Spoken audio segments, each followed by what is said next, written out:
Hi there, I'm Michelle Schaefer. I'm the Director of Curriculum, and I am going to be reading In the World According to Humphrey, Chapter 14, which is Hide and Go Squeak. Apparently, the day after Thanksgiving, humans do two things: eat leftovers from the day before and go shopping. Mr. Brisbane didn't go shopping, of course, but Mrs. Brisbane left early in the morning after telling Mr. Brisbane that there were plenty of leftovers for him in the refrigerator.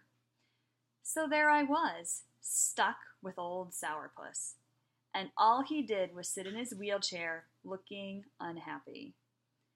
I'd much rather have been hanging out with Principal Morales or chatting with Saya's family. I could have been tricking Miranda's dog, playing cards with AJ's family, or watching Aldo balance a broom on his finger. But no, I was watching a sad and grouchy old man act sad and grouchy. I could have just settled in for my nap, but I remembered what Mrs. Brisbane had said. This man has to get out of his cage. Out of your cage! I squeaked out loud without realizing it. Quiet, you little rat, Mr. Brisbane growled at me. Then he wheeled over to the front window and stared out. Okay, if he wasn't going to get out of his cage, then I'd get out of mine, because I had a new plan. Mr. Brisbane didn't notice me open the lock that doesn't lock. He didn't see me scamper out of the cage across the table and onto the couch. He wasn't aware that I leaped down to the floor. He didn't even think about me until I stood in the middle of the living room and said, "Catch me if you can." I know he only heard me squeaking, but I sure got his attention. He was as surprised as could be to see me there. "How'd you get out? And how am I ever going to get you back in?" He rolled over towards me. "Come on, whatever your name is, let's get back in the cage." I let him get just close enough to reach me. He bent forward, cupping his hands, but just as he reached out to grab me, I dashed over to the opposite side of the room. "You little rat," he said, "you can't outsmart me." He rolled over to the closet and took a baseball cap off a hook. Again he approached, and I let him get almost within arm's reach. This time he raised the baseball cap and said, "Okay, fella, let's play ball." "We'll see about that," I squeaked as I bustled off to the living room. We quickly established the rules of the game. Number 1, I would stay out in the open in places he could reach me in his wheelchair. Number 2, he would use his cap to capture me, if he could. Once he reached the dining room, I rushed into the den. "Oh, think you're clever? We'll see who's clever," he challenged. From the den, I scuttled over to the hallway. By now, Mr. Brisbane's cheeks were pink, and he was almost smiling. "You're smart, but you won't win this one." This time, I let him get that cap within a whisker of capturing me, just to keep the game interesting. But then I scurried back to the living room. But before he followed me, Mr. Brisbane slammed the bathroom, bedroom, and guest room doors. Aha! He was limiting my range of possibilities. Pretty cunning. In the living room, I decided to make a bold move. I hid under the couch. Then I let Mr. Brisbane stew for 5 minutes. "Come here, Humphrey. You'll have to come out sooner or later," he called. And I thought he didn't know my name. He shook the curtains and pushed the chairs to see if he could rouse me. Too bad he didn't think of using sunflower seeds like Mr. Morales did. Yum! I finally got kind of bored, so I made a dash for the living room.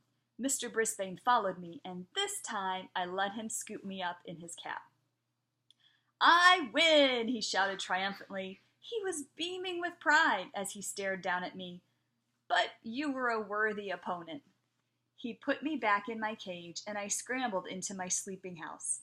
I have to admit, the game had made me a little drowsy. I didn't think it was very long before Mrs. Brisbane returned, carrying several shopping bags full of packages. "What happened, Bert?" she asked when she saw her husband. "Nothing," he said. "But your face is all rosy. You look different. And you're wearing a baseball cap," she said. "Sit down, Sue," he answered. "I'll tell you all about it." He told her every detail of our match, chuckling and swinging his cap back and forth. "I guess there are some things I can still do," he said. "Now, how about a game of gin rummy?" Mrs. Brisbane was almost speechless. "Okay," she said, starting to get up. Mr. Brisbane waved her away with his cap. "I'll get the cards. You just sit." As he wheeled into the den, Mrs. Brisbane turned to me and quietly said, "Thank you, Humphrey." Mr. Brisbane didn't frown the rest of the day and evening, except when Mrs. Brisbane beat him at cards. The next morning, which was Saturday, she couldn't even find her husband. "Where could he be?" she asked. "He hasn't left the house in months." A minute later, he came into the house from the garage, his lap full of boards and bricks and things. "I've got an idea about our friend Humphrey," he said. Mr. and Mrs. Brisbane spent most of the rest of the day building an obstacle course on the coffee table in the den.